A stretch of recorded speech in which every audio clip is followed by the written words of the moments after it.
సమయం దొరికితే చేస్తాం, వీలైతే చేస్తాం అనుకుంటే పొరపాటు. మీ జీవనాన్ని మీరు నిరర్థకం చేసుకుంటున్నారు, నిరుపయోగం చేసుకుంటున్నారు, నిర్వీర్యం చేసుకుంటున్నారు అని అర్థం. ఇంతవరకు కొన్ని విషయాలు మన వాళ్ళు చెబుతున్నప్పుడు విషయాలు వేరువేరుగానే ఉన్నాయి, కానీ దాన్ని ప్రత్యేకంగా ఆలోచిస్తే అందరూ కూడా ఒకే రకమైన అంశాలను జ్ఞాపకం చేసుకున్నారు, గుర్తు చేసుకున్నారు, స్మరించారు. అవన్నీ కూడా ఒకే జాబితాలోకి వస్తాయి. అవేమిటి అంటే మంచి పనులు. ఫలానా వాళ్ళు మంచి చేశారు, ఫలానా వాళ్ళు ఈ విధంగా చేశారు, ఫలానా వాళ్ళు ఆ విధంగా చేశారు, ఫలానా వాళ్ళు ఇక్కడ ఊడ్చారు, ఫలానా వాళ్ళు కడిగారు, ఫలానా వాళ్ళు రంగులేశారు. ఈ విధంగా అనేక రకాల అంశాలు చెప్పాను. ఎందుకని చెప్పాము అవన్నీ? అవన్నీ మంచి పనులు, 10 మందికి ఉపయోగపడే పనులు, ఇతరులకి ఆదర్శాన్ని కలిగించే అంశము, ఇతరులకు ప్రేరణనిచ్చే అంశము. వీటన్నిటికంటే ముఖ్యమైనది మనల్ని సంస్కారవంతులుగా, ఉన్నతమైన వ్యక్తిత్వం కలిగిన వ్యక్తులుగా తయారు చేయడానికి ఉపయోగపడే పనులు అవి. కాబట్టే స్మరించుకున్నాం. మంచి పనులను స్మరించుకుంటాం, మంచి వ్యక్తులని స్మరించుకుంటాం. ఎందుకంటే పదే పదే మంచిని మంచిని మంచిని మంచిని స్మరించుకోవడం వల్ల ఆ మంచి మనలో నిలిచిపోతుందని, ఆ మంచితనం మనలో కలుగుతుందని, ఆ మంచి భావాలు మనలో కలుగుతాయని, ఆ మంచి మార్గంలో మనం పయనించే అవకాశము, ప్రేరణ, స్ఫూర్తి మనకు దొరుకుతుందని, మనం కూడా మంచి వాళ్ళుగా మారుతామేమోనని ఆ ఆశతో ఈ మంచికి సంబంధించిన అనేక అంశాలని మనం పదే పదే జ్ఞాపకం చేసుకుంటాం. మంచితనం మనలో పెరగాలంటే యోగ సాధన చేయాల్సిందే. మంచి ఆరోగ్యం మనకు కలగాలంటే యోగ సాధన చేయాల్సిందే. మంచి పనులు మనం చేయాలంటే యోగ సాధన చేయాల్సిందే.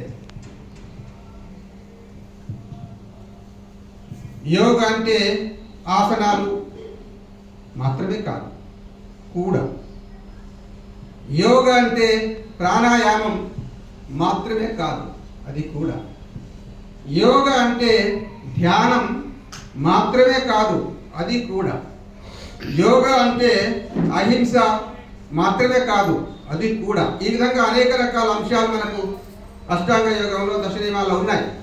అవన్నీ మీకు తెలుసు. అవన్నీ చదువుకోవడానికి, వినడానికి, చెప్పుకోవడానికి మాత్రమే కాదు, అవన్నీ ఆచరించడానికి కావలసిన శక్తిని, ఆచరించడానికి కావలసిన బుద్ధిని, ఆచరించడానికి కావలసిన సంస్కారాన్ని యోగ మనకి అందిస్తుంది. మహర్షి దయానందుడు అద్భుతమైన యోగి.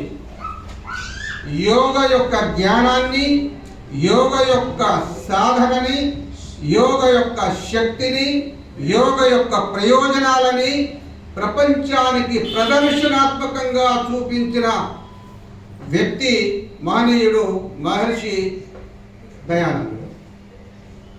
యోగ చేస్తే రోగం పోతుంది, యోగ చేస్తే భోగాల పట్ల ఉన్న ఆసక్తి పోతుంది, యోగ చేస్తే మనలో ఉన్న నిర్వీర్యత, నిరాసక్తత, బలహీనతలు పోతాయి. యోగ చేస్తే దురాచారాల వైపు, దుర్మార్గాల వైపు మనం మల్లము, ఆలోచనలు రావు.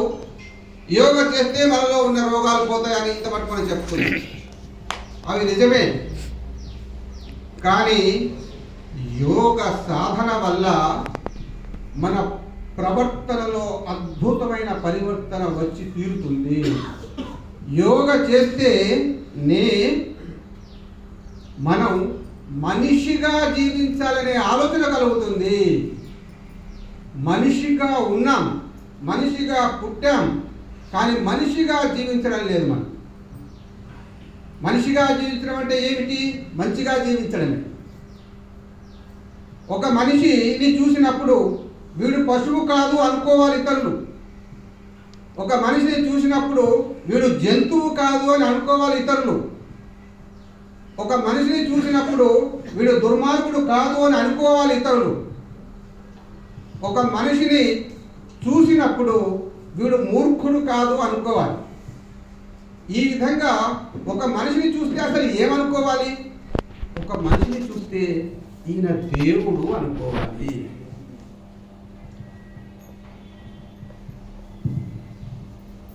ఆ భావన ఇతరులలో మన పట్ల కలగడానికి మనం యోగ సంబంధిత అనేక యమ నియమాలు ఇవన్నీ ఉన్నాయి కదా, వీటిని మనం నిత్యము పారాయణం చేయడం కోసం కాదని ఆచరించడం కోసం. నిజంగా మీరు ఎదగాలనుకుంటే, నిజంగా మీరు సమాజంలో చిరస్థాయిగా నిలిచిపోవాలనుకుంటే, నిజంగా మీరు మీ జన్మను సార్థకం చేసుకోవాలనుకుంటే యోగయుక్త సంస్కారాలతో మనల్ని మనం పరిపుష్టం చేసుకోవాలి, సంస్కరించుకోవాలి. సాధన మార్గంలో నిత్య క్రియాశీలత్వంతో ముందుకు వెళ్ళాలి. ఆ విధంగా చేసినప్పుడే మనకు అద్భుతమైన మార్పులు కలుగుతాయి. మహర్షి దయానందుడు అతనిపై 16 సార్లు విషప్రయోగం జరిగింది. ఎవరైతే మంచి పనులు చేస్తారో, ఎవరైతే మంచి మార్గంలో నడుస్తారో, ఎవరైతే పరోపకారం కోసం పాటుపడతారో అటువంటి వాళ్ళకి అడుగు అడుగున ఆటంకాలు ఎదురవుతాయి. ఆటంకాలు ఎదురవుతేనే వాటిని అధిగమించాలనే సాహసం మనలో ఉత్పన్నమవుతుంది.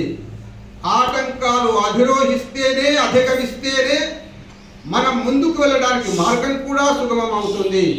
అదే సమయంలో ఆటంకాలు, శత్రుత్వాలు అధికాధికమవుతాయి. ఎందుకంటే మంచిని చెయ్యాలనే సంకల్పం కొద్దిమందికే ఉంటుంది, దానికి విఘ్నం కలిగించాలి అని అనుకునే వాళ్ళు చాలామంది ఉంటారు. ఈ భేదం మళ్ళీ ఇక్కడ ఎందుకు ఉంటుంది అంటే, మనకున్న బుద్ధిని సరిగా ఉపయోగించుకోకపోవడం వల్ల, బుద్ధిని శుద్ధి చేసుకోకపోవడం వల్ల, శరీరాన్ని శుద్ధి చేసుకోకపోతే ఏ విధంగా అయితే చర్మ రోగాలు, అనేక రోగాలు, అనేక బలహీనతలు మనలో ఆవరిస్తాయో, దుర్మార్గాల వైపు, దుష్ట కార్యాల వైపు మన ఆలోచన ఏ విధంగా అయితే మలుతుందో, అదేవిధంగా బుద్ధిని కూడా శుద్ధి చేసుకోకపోతే అంతే. ఏ విధంగా అయితే శరీరం పాడవుతుందో బుద్ధి కూడా పాడవుతుంది. పాడైన బుద్ధి నుంచి పాడు ఆలోచనలే వస్తాయి కదా, మంచి ఆలోచనలు రావు. ఈ ట్యూబు కాంతిని లైట్ ఇచ్చేది అయినప్పటికీ దాని మీద దుమ్ము ధూళి ఉంటే అది అంత స్పష్టంగా మనకు కాంతిని కూడా అందించలేదు. మన బుద్ధి కూడా అంతే. బుద్ధిని శుద్ధి చేసే ప్రక్రియ ఏముంది మరి? అసలు బుద్ధిని శుద్ధి చేసుకోవాలనే ఆలోచన మనకు ఎలా కలుగుతుంది? బుద్ధిని శుద్ధి చేసుకోవాల్సిన ఆవశ్యకత ఎందుకుంది అసలు అని ఆలోచించడానికి ఆస్కారాన్ని ఇచ్చేది కూడా యోగనే. బుద్ధిని శుద్ధి చేసుకోవడానికి అనేక మార్గాలు మన పూజనీయులైన మహర్షులు మనకు అందించారు. సత్గ్రంథ పఠనం బుద్ధిని శుద్ధి చేస్తుంది. ధ్యానం, ప్రాణాయామం బుద్ధిని శుద్ధి చేస్తుంది. భక్తితో చేసిన ఏ సేవా కార్యక్రమమైనా బుద్ధిని శుద్ధి చేస్తుంది. ఇతరులకు చేసే ఏ పరోపకారమైనా బుద్ధిని శుద్ధి చేస్తుంది. ఇతరులకు చేసే దానం బుద్ధిని శుద్ధి చేస్తుంది. ఈ విధంగా భక్తితో భగవంతుని పూజించినా, ఆలపించినా, భక్తితో ఎవరిని సేవించినా మన బుద్ధిని శుద్ధి చేస్తుంది.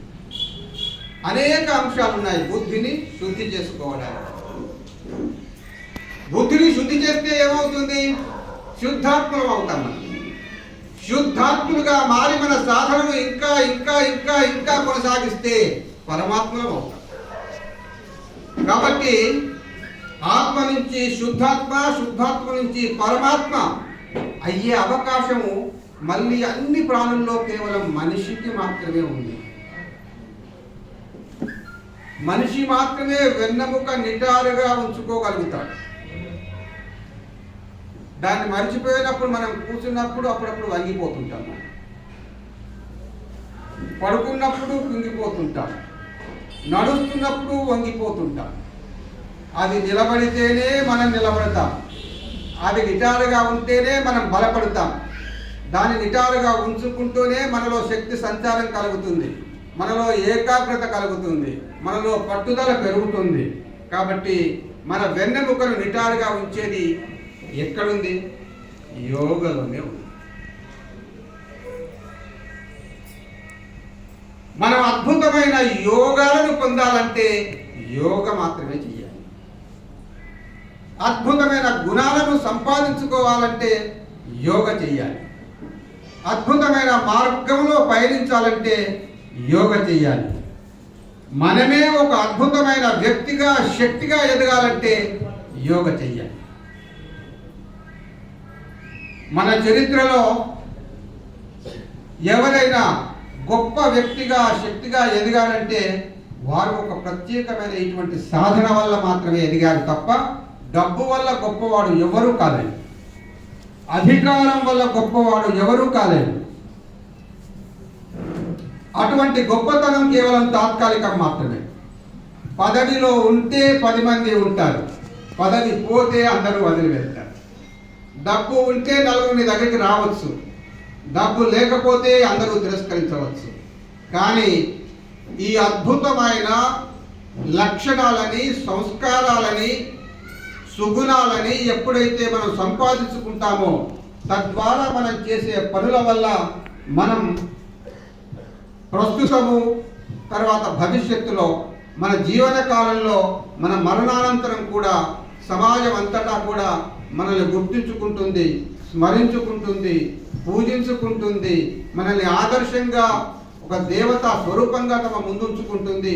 అందుకే ఈరోజు మనం చంద్రశేఖర్ ఆజాద్ని ఇక్కడ ఉంచుకున్నాం, అందుకే మహర్షి దయానందిని మనం స్మరించుకున్నాం. ఇటువంటి అద్భుతమైన వ్యక్తిత్వంతో కూడిన మనుషులుగా మనం జీవించడం అందరికీ అవసరం. అది కేవలం సంస్కారాల వల్ల, సాధన వల్ల మాత్రమే వస్తుంది. ఈ వైవిధ్యతను మనం తొలగించుకోవాలంటే, ఈ ఏకాత్మతను మనం సాధించాలంటే మనమంతా ఏకోన్ముఖులం కావాలి, యోగోన్ముఖులం కావాలి.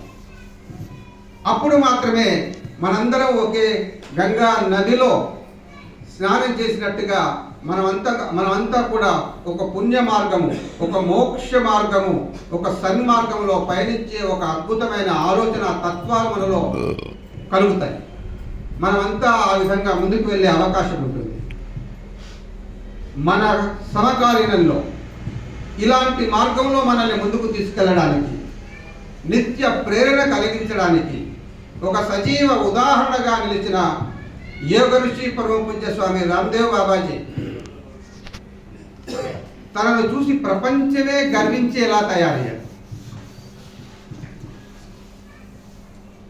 ఒక శక్తికి ప్రతీక, ఒక ఆదర్శానికి ప్రతీక, పరోపకారానికి ప్రతీక, అనేక ఆదర్శాల కూడిక పరమ పూజ్య స్వామి. ఒక గంట పని చేస్తే, 5 గంటలు పని చేస్తే, 10 గంటలు పని చేస్తే, 15 గంటలు పని చేస్తే మనమంతా అలసిపోతుంటాం. మళ్ళీ ఎప్పుడు విశ్రాంతి దొరుకుతుందా అని ఎదురు చూస్తుంటాం. కానీ పరమ పూజ్య స్వామీజీ ప్రతిరోజు రోజుకు 20 గంటలు 365 రోజులు పనిచేస్తున్నారు. నరేంద్ర మోడీ రోజుకు 18 గంటలు 365 రోజులు పనిచేస్తున్నాడు.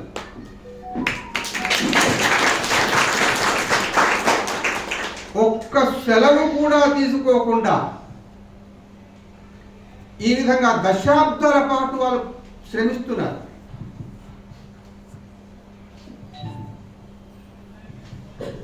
వాళ్ళ కోసం కాదు, వాళ్ళ సంతానం కోసం అసలే కాదు, వాళ్ళ కుటుంబాల కోసం ఏమాత్రము కాదు. మరి ఎందుకు ఇంతగా శ్రమించాలి? ఎవరి కోసం శ్రమించాలి అని మనం ఆలోచిస్తాం. వాళ్ళు ఏం ఆలోచిస్తారు? జాతి కోసం ఆలోచిస్తారు, దేశం కోసం ఆలోచిస్తారు, ధర్మం కోసం ఆలోచిస్తారు. భారత జాతిని మళ్ళీ విశ్వ గురువుగా నిలపడం కోసం ఆలోచిస్తున్నారు. అందుకోసం వాళ్ళు శ్రమిస్తున్నారు. అందుకోసమే వాళ్ళు జీవిస్తున్నారు. అందుకోసమే మనల్ని కూడా వాళ్ళ బాటలో నడవడం కోసం ప్రేరణిస్తున్నారు, ప్రోత్సహిస్తున్నారు, మార్గదర్శనం చేస్తున్నారు. జాతి నిలిచినప్పుడే మనం జీవిస్తాం. భారత జాతి స్వతంత్రంగా స్వాభిమానంతో ఉంటేనే మన పిల్లలు మిగులుతారు. ధర్మము, సంస్కారము మనం అవలంబిస్తూ మన పిల్లలకి నేర్పించినప్పుడు మాత్రమే వాళ్ళు బ్రతుకగలుగుతారు. దేశభక్తి, ధర్మానురక్తి, సేవాశక్తి ఈ గుణాలతో పాటుగా శౌర్యాన్ని కూడా పిల్లలలో నూరిపోయాలి, ధైర్యాన్ని కూడా పిల్లల్లో నూరిపోయాలి. శక్తి స్వరూపులుగా, శక్తిశాలులుగా పిల్లల్ని తయారు చేయాలి. అమ్మాయిలైనా అబ్బాయిలైనా తారతమ్యం ఏమాత్రం లేదు. వాళ్ళు సంస్కారవంతులుగా ఏ విధంగా అయితే ఉండాలని కోరుకుంటామో అదే విధంగా వాళ్ళు ఆరోగ్యవంతులుగా ఉండాలి, శక్తివంతులుగా ఉండాలి, దేశభక్తులుగా ఉండాలి, ఈ దేశ సంరక్షకులుగా ఉండాలి. దేశాన్ని రక్షించుకుంటేనే సర్వము రక్షించబడుతుంది, సర్వము ప్రవర్ధమానం అవుతుంది, సర్వము మన కోసం మిగులుతుంది. దేశాన్ని కోల్పోతే సర్వం కోల్పోతాం. దేహాన్ని ప్రేమిస్తే అది నీకు మాత్రమే ఉంటుంది, కానీ దేశాన్ని ప్రేమిస్తే ఇది అందరికీ కోసం మిగులుతుంది.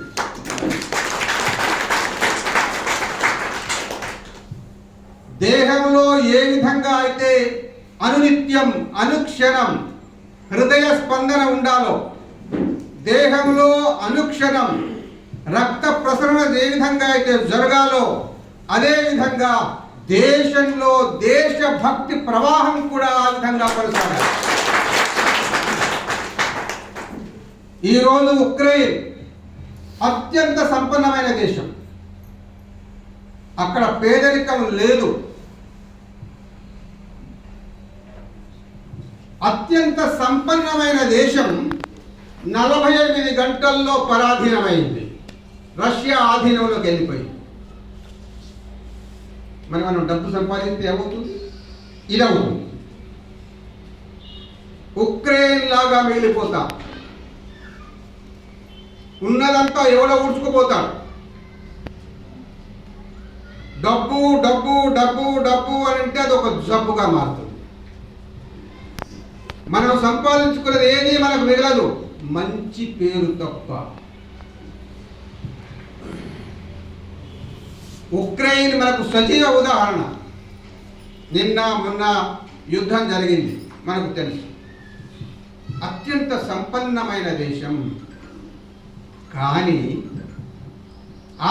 ఆ సంపాదన, ఆ ఆస్తిపాస్తులు, ఆ ధనం వాళ్ళను రక్షించుకోవడానికే పనికి రాలేదు కదా. మరి దేనికోసం అది? ఒక్కసారి ఆలోచించండి. అది అవసరమే కొంతమేర, కానీ అదే అంతిమ లక్ష్యం కాకూడదు. దానికోసమే మన జీవనం కాదు, దానికోసమే మన జన్మ కాదు. మనకు కావలసినవి అనేక అంశాలు ఉన్నాయి, అందులో డబ్బు కూడా ఒకటి. అదే పరమార్థం కాదు, అదే మోక్ష మార్గం కాదు. అనేక మంది అనేక సంవత్సరాల పాటు కష్టించి కూడబెట్టుకున్నది ఒక ధనికమైన దేశము ఈరోజు మిగలకుండా పోయింది. దాని కారణాలు అనేక ఉన్నాయి కదా. ప్రధానమైన కారణం ఏమిటి? ఒక వియత్నాం ఎలా ఉండగలుగుతుంది, ఒక ఇజ్రాయెల్ ఏ విధంగా ఉండగలుగుతుంది, ఒక జపాన్ ఏ విధంగా మనగలుగుతుంది? అక్కడ ఉన్నదేమిటి, ఉక్రెయిన్లో లేనిదేమిటి, భారత్కు కావాల్సిందేమిటి? దేశభక్తి.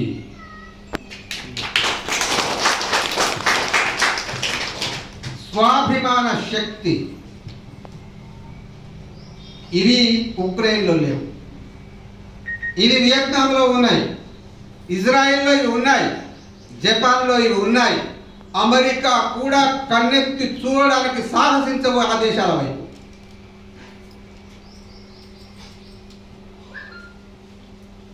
మనకు కావలసినవి ఇవే.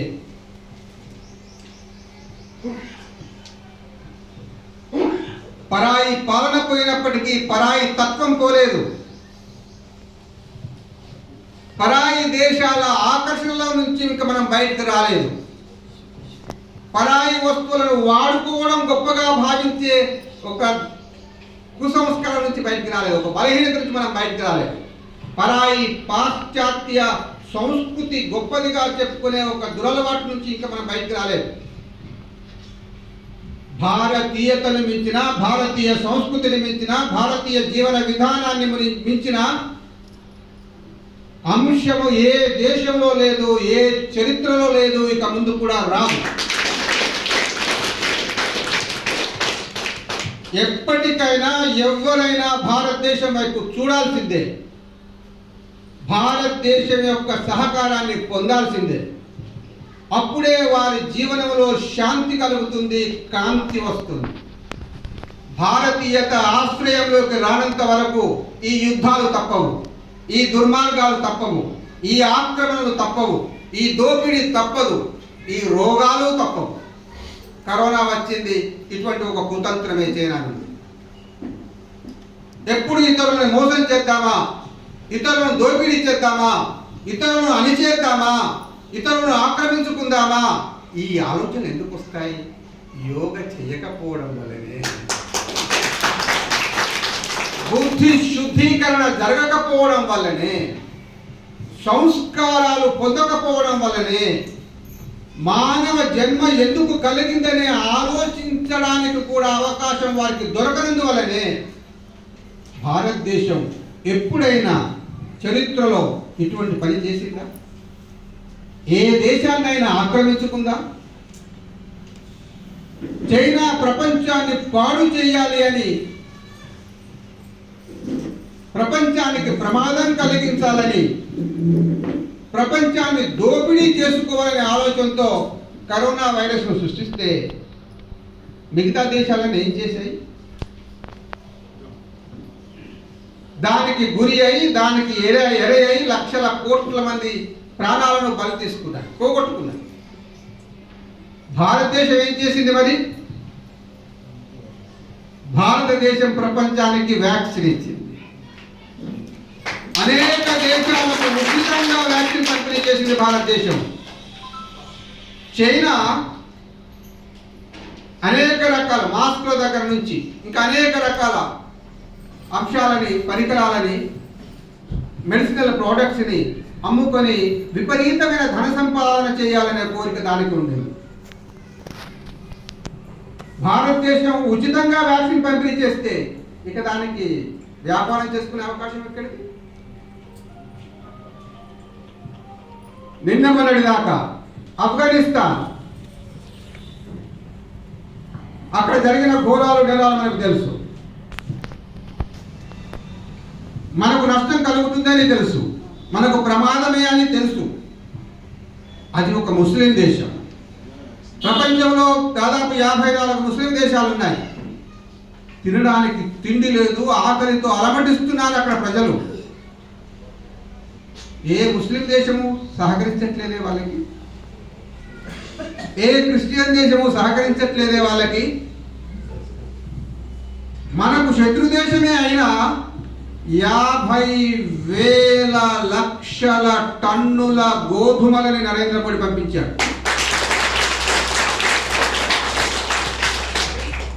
మన పక్క దేశంలో వాళ్ళు ఎవరైనా సరే ఆకలితో అలమటిస్తుంటే చూస్తూ ఉండలేని ఒక దాతృత్వం భారతీయతలో ఉంది, సంస్కారం భారతీయతలో ఉంది. ప్రపంచంలో ఏ దేశంలో ఈ సంస్కారం లేదే. కరోనా వస్తే సహకరించింది, రక్షించింది భారతదేశం ప్రపంచాన్ని. ఎక్కడ ఏ దేశంలో ఎప్పుడు ఎటువంటి ఆపద వచ్చినా, కష్టం వచ్చినా, నష్టం వచ్చినా వెంటనే స్పందించేది, సహకరించేది భారతదేశం. భారతదేశమే ఒక అద్భుతం. అందుకే విదేశస్తులు ఈ దేశంలో మళ్ళీ పుట్టాలని కోరుకుంటారు. మనిషిగా పుడితే భారతదేశంలో పుట్టాలని కోరుకుంటారు. విదేశస్తులు మాత్రమే కాదు, భగవంతుడు కూడా ప్రతి అవతారం భారతదేశంలోనే తీసుకున్నాడు. ఎందుకని?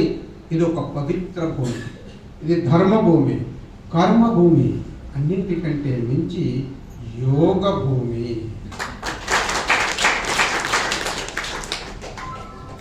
ఈరోజు ప్రపంచానికి అంతర్జాతీయ యోగ దినోత్సవాన్ని అందించింది భారతదేశం. ఏ దినోత్సవం అయినా ఒక్కరోజే జరుపుకుంటారు. ఒక్కరోజు వేడుక జరుపుకోవడం ప్రపంచానికి అలవాటు. ప్రతి దానికి ఓ పేరు, దానికి ఒక రోజు. మాతృ దినోత్సవం ఒక రోజు, పితృ దినోత్సవం ఒక రోజు, గురు దినోత్సవం ఒక రోజు, ప్రేతుక దినోత్సవం ఒక రోజు, ఇంకేదో దినోత్సవం ఒక రోజు. ఈ విధంగా అనేకంగా ఉన్నాయి. అయితే ఒకే రోజు ఇటువంటి వేడుకలను జరుపుకోవడం, ఆ రోజు దానికి సంబంధించిన అంశాన్ని గురించి ఆలోచించడం వాళ్ళకి అలవాటు కాబట్టి, కనీసం ఒక్కరోజైనా యోగ గురించి ఆలోచించాలనే అవకాశాన్ని ప్రపంచానికి కల్పించడం కోసం అంతర్జాతీయ యోగ దినోత్సవాన్ని జూన్ 21వ తేదీన మనం ప్రపంచానికి అందించడం జరిగింది. అంత మాత్రంతో దానితోనే మనం ఆగడం లేదు. ప్రపంచవ్యాప్తంగా ఈరోజు ఆస్థా ఛానల్ దాదాపు 200 దేశాల్లో ఆస్థా ఛానల్ ప్రసారం అవుతుంది. పరమపూజ్య స్వామీజీ 365 రోజులు యోగా నేర్పిస్తూనే ఉన్నారు. ప్రపంచాన్ని ఒక పరిమళ యుక్తమైన భూగోళంగా మార్చాలి అంటే యోగ సంస్కారాన్ని ప్రపంచం అంతటా పంచాలి, ప్రతి మదిలో వెలిగించాలి. అప్పుడు మాత్రమే ప్రపంచంలో సుఖం ఉంటుంది, శాంతి ఉంటుంది, ఆరోగ్యం ఉంటుంది, ఆనందం ఉంటుంది, పరోపకారం ఉంటుంది, సేవాభావం ఉంటుంది, సహకారం ఉంటుంది, సమైక్యత ఉంటుంది, ఏకాత్మత ఉంటుంది. ఈ విధంగా మనం ఏదైతే మంచి మంచి మంచి అనుకుంటామో ఆ మంచి భావాలు మేల్కొల్పుతాయి, మంచి భావాలు అందరిలో కలుగుతాయి, మంచి ప్రవర్తన అంతటా కనిపిస్తుంది. ఎక్కడైతే మంచి ఉంటుందో అక్కడ శాంతి ఉంటుంది. కాబట్టి ప్రపంచానికి శాంతి అందించే శక్తి, సత్వ కేవలం భారతదేశంలో మాత్రమే. యుద్ధాన్ని ఆపమని చెప్పే దమ్ము, ధైర్యం కూడా ఏ దేశ నాయకుల్లో లేదు. నరేంద్ర మోడీ చెప్పాడు.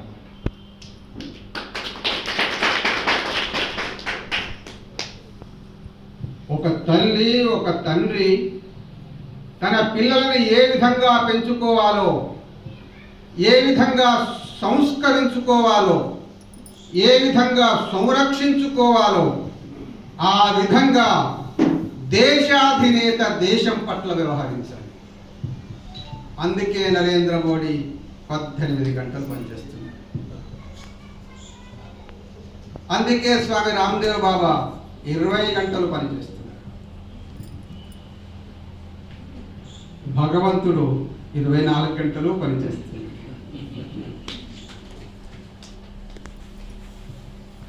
మరి మనం ఎవరికి వారే ప్రశ్నించారు. మనం ఏ విధంగా ఉండాలో ఎవరికి వాళ్ళే నిర్ణయించుకోండి. నిర్ణయించుకున్నంత మాత్రాన, సంకల్పించుకున్నంత మాత్రాన, ప్రతిజ్ఞ చేసినంత మాత్రాన మనలో మార్పు రాదు. ఆ దిశగా మన ప్రయత్నం మొదలవ్వాలి. ఆ దిశగా మనం అడుగులు వేస్తూ ఉండాలి. ఆ దిశగా మనం పయనిస్తూనే ఉండాలి. ఆ దిశగా మనం ప్రయత్నిస్తూనే ఉండాలి. ఆ దిశగా మనం పరిశ్రమిస్తూనే ఉండాలి. లక్ష్య సాధన అనేది ఒక పూర్తిగా మనం ఆగిపోయే అంశం. ఒక 100 కిలోమీటర్లు పోవాలి అంటే అక్కడ పోయిన తర్వాత ఆగిపోతాం. 1,00,000 కోట్లు సంపాదించాలంటే సంపాదించిన తర్వాత ఆగిపోతాము.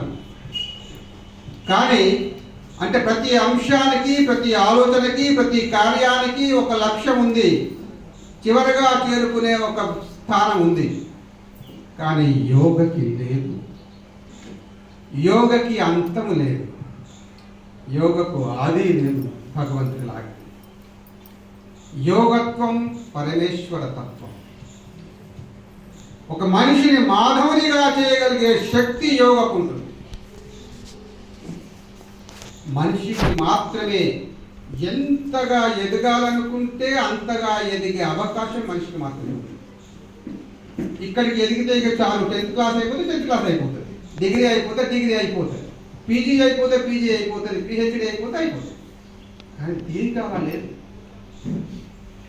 నువ్వు నిత్యం దీన్ని సాధన చేస్తూ ఉంటే నీలో నిత్య నూతనత్వం పెరుగుతుంది, నీలో ఆధ్యాత్మికత తత్వం పెరుగుతుంది, నీలో విశాలత భావం పెరుగుతుంది, నీలో శక్తి సాధన తత్వం పెరుగుతుంది.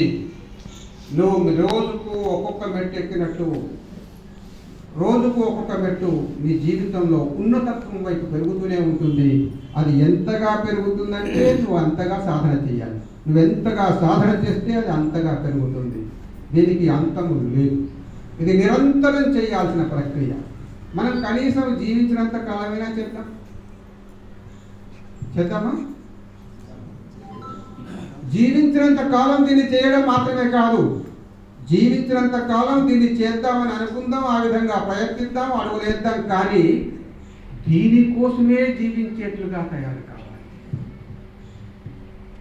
యోగ చేయడం కోసమే మనం పుట్టామనుకోండి, యోగ చేయడం కోసమే మనం జీవిస్తున్నాం అనుకోండి, ఆ విధమైన పరివర్తన మీలో కలిగినప్పుడు మీలో కలిగే అద్భుతాలను చూసి మీరే ఆశ్చర్యపోతారు. సమాజం అంతా కూడా మీ వెంట ఉంటుంది. అలా చెయ్యాలి. దేశాన్ని, ధర్మాన్ని రక్షించుకోవాలి, సమాజాన్ని సంరక్షించుకోవాలి. మన పట్ల, మన పిల్లల పట్ల, విదేశాలు, ఇతర మతాల వాళ్ళు చేస్తున్న కుట్రల పట్ల కూడా మీరు జాగరూకతతో ఉండాలి. డబ్బు ఏకైక సంరక్షణ మార్గం కాదు. ఈ మధ్యనే జూబ్లీ హిల్స్లో ఆంధ్రప్రదేశ్ మంత్రి అని చనిపోయాడు, గౌతమ్ రెడ్డి. ఆయనకు 1000 కోట్ల రూపాయలు ఉన్నాయి. ఏం చేస్తారు? ఇది కూడా మొన్నటి ఉదాహరణ కదా. ఏది మనల్ని రక్షించదు. మన శక్తి, మన ఆరోగ్యం, మన సంస్కారం మాత్రమే మనం రక్షిస్తుంది. కాబట్టి హీనులుగా, బలహీనులుగా, నిర్వీర్యులుగా మన పిల్లల్ని తయారు చేయకండి. వాళ్ళని పరాక్రమవంతులుగా తయారు చేయండి. పెళ్లి చేసుకున్నాం కాబట్టి పిల్లల్ని కన్నాం కాబట్టి పెంచుతున్నాం, ఇది కాదు. ఒక్కొక్క పిల్లవాడు ఒక్కొక్క శ్రీరామునిగా వెలుగొందాలి, శ్రీకృష్ణునిగా వెలుగొందాలి, చంద్రశేఖర్ ఆజాద్గా ఉండాలి, నేతాజీ సుభాష్ చంద్రబోస్ లాగా ఉండాలి, అల్లూరు సీతారామరాజుగా ఉండాలి, రుద్రమదేవిగా ఉండాలి, ఝాన్సీ లక్ష్మీబాయి కావాలి. ఇటువంటి వాళ్ళు మన పిల్లలైతే దేశం ఏ విధంగా ఉంటుందో ఒక్కసారి ఊహించుకోండి. ఇప్పటిలాగా ఉంటే ఏ విధంగా ఉంటుందో ఊహించుకోండి. ఈ పని మన చేతిలో లేదా? ఈ పని మనం చెయ్యలేమా? ఆ విధంగా జీవించలేమా? పిల్లల్ని పెంచలేమా? ఒక్కసారి ఆలోచించండి. స్వామి రామ్దేవ్ బాబా వేలాది మందికి ఆయన స్వయంగా ఆ విధంగా చేస్తున్నాడు, పెంచుతున్నాడు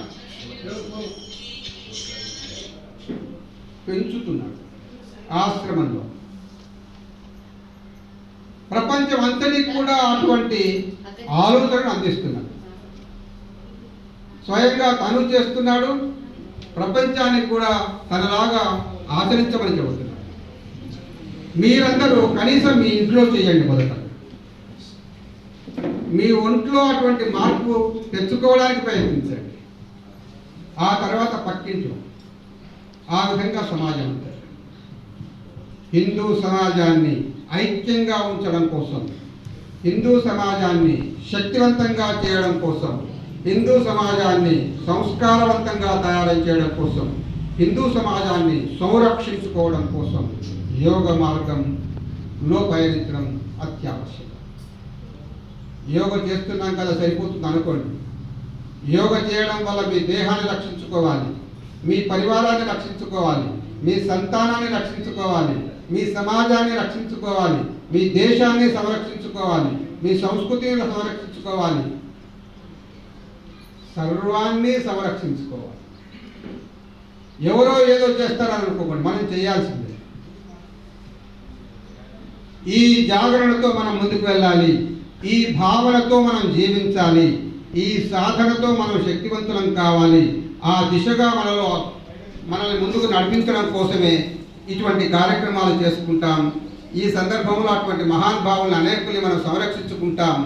కేవలం వినడము మర్చిపోవడం కోసం మాత్రమే ఇక్కడ కూర్చోలేదు మీరందరూ అనే విషయాన్ని నేను మరోసారి గుర్తు చేస్తున్నాను.